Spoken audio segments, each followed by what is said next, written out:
এ বাংলাদেশ মৌলানা ভাসানীর বাংলাদেশ, এ বাংলাদেশ শেখ মুজিবের বাংলাদেশ, এ বাংলাদেশ জিয়াউর রহমানের বাংলাদেশ। গোলাম আজমের বাংলাদেশ এটা হতে পারে না। সাবধান হয়ে যাও। গোলাম আজম যারা ৭১-এ আমাদের মা বোনের হত্যার সহায়তা করেছে, দর্শনের সহায়তা করেছে, তারা জিগির উঠাচ্ছে গোলাম আজমের বাংলাদেশ। আমি বলবো সাবধান হয়ে যাও।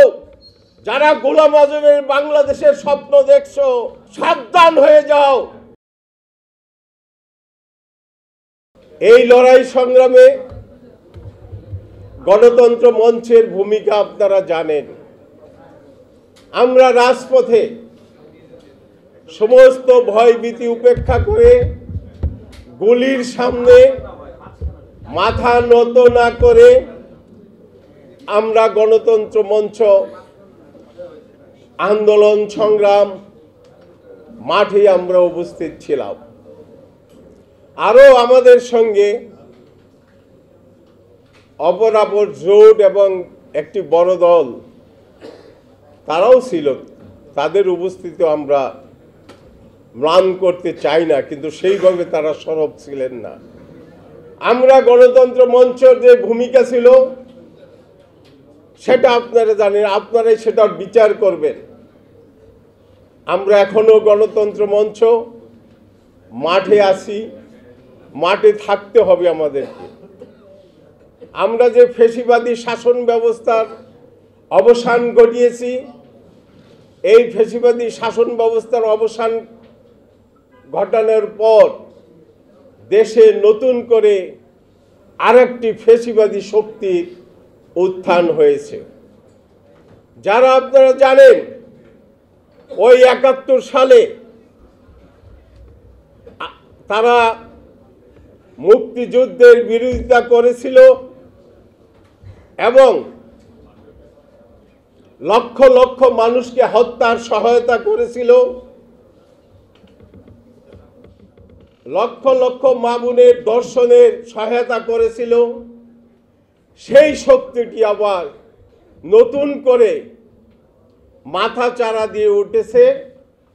সেদিন আপনারা দেখেছেন সন্দ্বীপের একটি অনুষ্ঠানে কত বড় দুঃসাহস, পাকিস্তান জিন্দাবাদ স্লোগান দিয়ে দিল। আমি আজকে এই আলোচনা সভা থেকে আমি বর্তমান অন্তর্বর্তী সরকারকে বলবো, যারা পাকিস্তান জিন্দাবাদ স্লোগান দিয়েছে এই মুহূর্তে তাদেরকে গ্রেফতার করা হোক। আর যদি আপনারা গ্রেফতার করতে না পারেন, আমরা জনগণ তাদেরকে মোকাবেলা করব। অতীতে যেভাবে মোকাবেলা করেছি এখনো সেইভাবে মোকাবেলা করব। আরেক নেতা উনি স্লোগান দিল, আপনারা দেখলেন জনসভায় বলতেছে যারা বাংলাদেশ চায়নি, বাংলাদেশের অস্তিত্বে এখনো বিশ্বাস করে না, সেই গোলাম আজম যারা ৭১-এ আমাদের মা বোনের হত্যার সহায়তা করেছে, দর্শনের সহায়তা করেছে, তারা জিগির উঠাচ্ছে গোলাম আজমের বাংলাদেশ। আমি বলবো সাবধান হয়ে যাও। যারা গোলাম আজমের বাংলাদেশের স্বপ্ন দেখছো, এ বাংলাদেশ মৌলানা ভাসানীর বাংলাদেশ, এ বাংলাদেশ শেখ মুজিবের বাংলাদেশ, এ বাংলাদেশ জিয়াউর রহমানের বাংলাদেশ। গোলাম আজমের বাংলাদেশ এটা হতে পারে না। সাবধান হয়ে যাও। বিএনপির কিছু দুর্বলতার কারণে তোমরা মাথা চারা দিয়ে উঠছো। আমরা জানি তোমাদের ঘাড় কিভাবে মস্কাতে হয়, সেটা আমরা জানি। সাবধান করে দিচ্ছি, গণতন্ত্র মঞ্চ যতদিন থাকবে তোমরা এই দেশে মাথা তুলে দাঁড়াতে পারবে না। আমরা তোমাদেরকে মাথা তুলে দাঁড়াতে দেব না। তোমাদের রাজনীতি করার অধিকার থাকবে না। আওয়ামী লীগ গণহত্যার দায়ে যদি তার নিবন্ধন বাতিল হয়ে থাকে, আজকে আলোচনা সভা থেকে ভাসানী জনশক্তি পার্টির পক্ষ থেকে ওই জামাতের নিবন্ধন আবার আপনারা বাতিল করেন, না হলে তারা বারবার চক্রান্ত ষড়যন্ত্র করতে থাকবে। ওই পাকিস্তানের পক্ষে। জোনায়েদ সাকি ঘোষণা দিয়েছে আমরা গণতন্ত্র মঞ্চ 300 আসনে প্রার্থী দিব। আমরা গণতন্ত্র মঞ্চ আসন সমঝোতা কে কি করবেন জানি না, আমরা 300 আসনে প্রার্থী আমরা দিব। আমরা নিজেদের শক্তি আমরা সেখানে শক্তি আমরা প্রদর্শন করব। জনগণ কাদের পক্ষে আছে? আমাদের পক্ষে আছে, নয় ফ্যাসিবাদী শক্তির পক্ষে আছে, সেটা আমাদেরকে সেটা আমাদেরকে দেখতে হবে। বন্ধুগণ, রাজপথে আমরা লড়াই সংগ্রাম করেছি।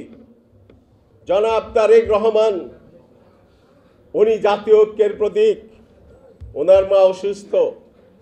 আমি শুধু এইটুকু বলতে চাই, 5 তারিখের পর 5ই আগস্টের পর আপনার বক্তৃতা বিবৃতিতে মানুষ, এই দেশের মানুষ উজ্জীবিত হয়েছিল, কিন্তু আপনি যে মনোনয়ন দিয়েছেন এই মনোনয়নে জাতি হতাশ হয়েছে, হতাশা ব্যক্ত করছে। আমরা একটুও বলবো এই যে মনোনয়ন, এই মনোনয়ন দিয়ে ওই 31 দফা গণতন্ত্র মঞ্চের 31 দফা, এটাই দেশের মানুষ জানে, মিডিয়ার ভাই বোন আপনারা জানেন। এই 31 দফা বাস্তবায়ন এই লোক দিয়ে হবে না যাদেরকে আপনারা নমিনেশন দিয়েছেন। আমি আপনাদেরকে অনুরোধ করব, এই সমস্ত লোক দিয়ে 31 দফা বাস্তবায়ন কোনোদিন হতে পারে না। এবং এই নির্বাচনের মধ্য দিয়ে যে গণতন্ত্রের সংগ্রাম শুরু হবে, কেউ আমাদের অংশীদারিত্বের গণতন্ত্র বলেন, আমরা ভাসানী জনশক্তি পার্টি টেকসই গণতন্ত্রের কথা বলি। গণতন্ত্রকে প্রাতিষ্ঠানিক রূপ দিতে হবে। গত 54 বছর এই দেশে যেভাবে ক্ষমতায় এসছে সে সেইভাবে গণতন্ত্রকে পদদলিত করেছে। আমরা গণতন্ত্রকে প্রাতিষ্ঠানিক রূপ দিতে চাই, একটি টেকসই গণতন্ত্র আমরা কায়েম করতে চাই। ভাসানী জনশক্তি পার্টি সহ গণতন্ত্র মঞ্চ আমরা এই নির্বাচন এবং গণতন্ত্রের লড়াইয়ে আপনাদেরকে পাশে পেতে চাই। এই বলে আমি আমার বক্তব্য শেষ করছি। আসসালামু আলাইকুম।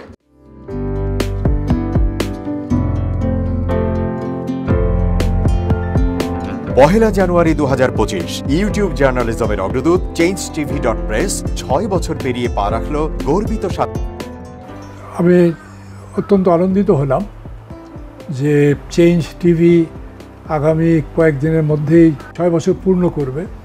আর হাঁটি হাঁটি পা পা করে চলা শুরু করে এখন সে বেশ দৌড়াদৌড়ি করছে বলা যেতে পারে। ও নামটাও অত্যন্ত বলবো যে সিগনিফিক্যান্ট, যে চেঞ্জ, এই গণঅভ্যুত্থান কিন্তু চেঞ্জ চেয়েছে। সেই হিসেবে তোমার টেলিভিশনের, তোমার এই চ্যানেলের নামের একটা যথেষ্ট মিল পাওয়া যায়। আমার প্রত্যাশা যে এই গণঅভ্যুত্থানের যে প্রত্যাশা, যে আশা আকাঙ্ক্ষা, চেঞ্জ টিভি সেটিকে এগিয়ে নিয়ে যাবে। তোমাকে শুভেচ্ছা। চেঞ্জ টিভি যারা সম্পৃক্ত আছেন, যারা কর্মী আছেন, সামনে পেছনে সকলকে আমার শুভেচ্ছা। changetv.press, এক ফোঁটা হলুদ নেই। Online TV channel change TV 6 বছর ধরে ওনারা কাজ করে যাচ্ছেন। ইতিমধ্যে জনগণের হৃদয়ে স্থান করে নিয়েছেন। প্রায় 22 লাখ সাবস্ক্রাইবার আছে। আর যে কোনো অনুষ্ঠান 10 লাখের মতো মানুষ এটা প্রতিদিন মানুষ দেখে থাকে। আমিও এই চ্যানেল নিয়মিত দেখি। তো চেঞ্জ টিভির পক্ষে আমিরুল মোমিনিন মানিক সাহেবের উপস্থাপনা, প্রশ্নের ধরন, এগুলো জনগণ দেখতে চায়, শুনতে চায়। আমি চেঞ্জ টিভির উত্তরোত্তর সমৃদ্ধি কামনা করছি। changetv.press, এক ফোঁটা হলুদ নেই।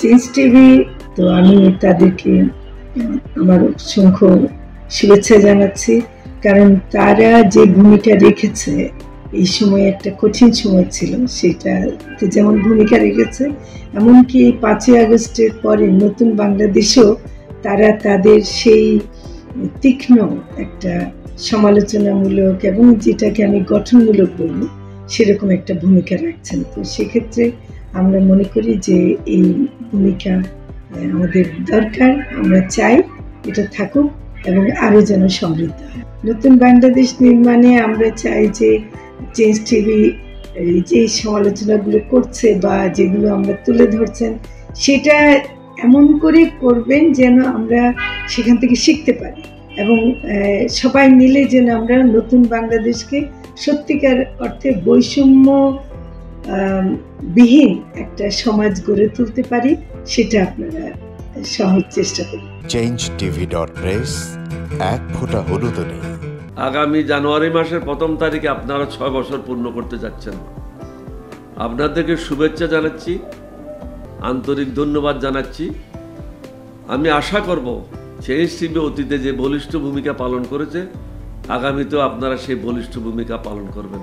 আমি আমার এলডিপির পক্ষ থেকে, মুক্তিযোদ্ধাদের পক্ষ থেকে আপনাদেরকে আন্তরিক মোবারকবাদ জানাচ্ছি, শুভেচ্ছা জানাচ্ছি।